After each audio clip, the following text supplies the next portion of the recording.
Welcome to Macro Bites with Greg Dacko. In this episode, Greg is joined by John Harrison, EY America's media and entertainment leader.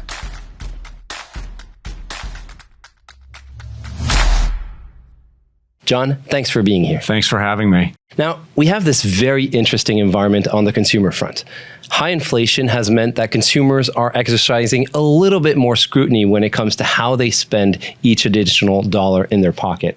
And at the same time, we have this shift in the structural model in the media and entertainment space, which you've called cord cutting. Can you tell us a little bit more about how the media and entertainment companies are navigating this push and pull approach? Yes, the industry really is in a state of transition and quite frankly, disruption. You've got a long-standing media ecosystem that has been profitable for all parties for decades that is being upended. Companies are moving away from the traditional side of the business, linear broadcasts and cable networks, which drives 100% of the profitability for these media companies, and moving very aggressively towards streaming, which is high growth, but largely unprofitable for most players. This transition is upending an ecosystem that's been in place for decades, and consumers are appreciating the value and the choice they get through streaming. And so the industry is really trying to work its way through this transition. It's kind of a balancing act. And how are we helping clients make that transition in this highly uncertain environment? Yeah, we have clients that are looking very hard at their business portfolios and saying, what in our mix is growing and what is core long-term and how can we protect and invest? And then what's not growing any longer? And can we take the resources that are trapped in those old assets and monetize them and redeploy in our growth? So we absolutely are having a very active strategic M&A dialogue with our clients as they look to recast and reshape those portfolios. Now, the other interesting dimension of this picture is that consumers seem to want everything everywhere all at once. They want choice, they want convenience, and they want value. How are companies delivering upon this unbalanced environment? You're exactly right. It's choice, it's value, it's convenience.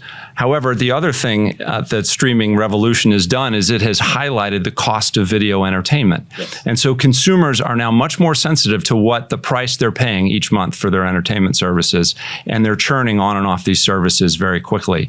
Media companies are pressed to really highlight the value through bundles, through bundling services together at a discounted price, through bundling with other services like wireless or e-commerce to show incremental value beyond the video, all with an end goal of keeping consumers engaged and on the platform. It's a very delicate balance, right? Now, one aspect of this is how do you drive a more efficient process to essentially ensure that you boost and protect margins and also protect cash flow?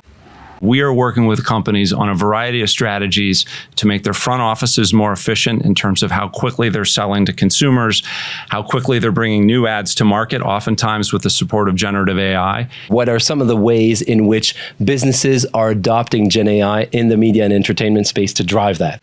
We interviewed industry executives across the media sector, and roughly 4 out of 5 executives have either initiated or plan to initiate AI projects within the next 12 months. And they're really focused in a couple big categories. One is unlocking productivity. So similar to the cost savings conversation we were just having, how can we infuse generative AI into corporate functions and processes, finance, HR, procurement? How can we drive those processes to a higher level of operating efficiency at lower cost with the technology? The second way that companies are looking at AI is there a path to propel growth either further or faster or both? For media companies, and we've got engagements active right now in this area, can we use AI to make the creative process that much faster in terms of localizing content for international markets, in terms of storyboarding at a high rate of velocity? Can we distribute content more efficiently? Can we slice and dice it using AI to push out to consumers in their social media feeds?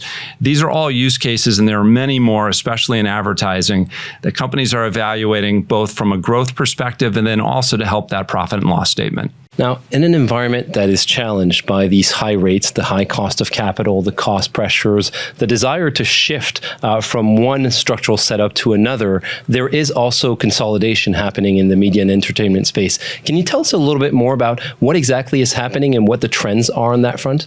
Yes, it's an industry that's been built and rebuilt over generations through M&A. And I think we're entering into what could be the final round of consolidation, at least amongst the media majors.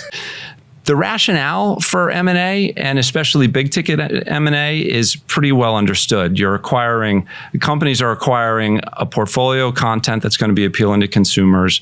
They're getting bigger, and from size, you can extract efficiencies, merger synergies that reduce costs and boost cash flow. And you're rationalizing an industry that is fragmented from an operator's perspective, but also from a consumer's perspective, going all the way back to our point about how many streaming services we all have to deal with.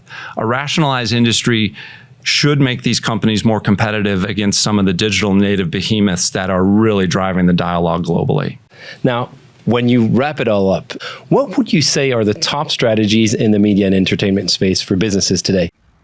I think it's thematic. It's first, you have to harvest your legacy business. Mm-hmm. They're still profitable, they're still quite large, and they throw off a huge amount of cash flow.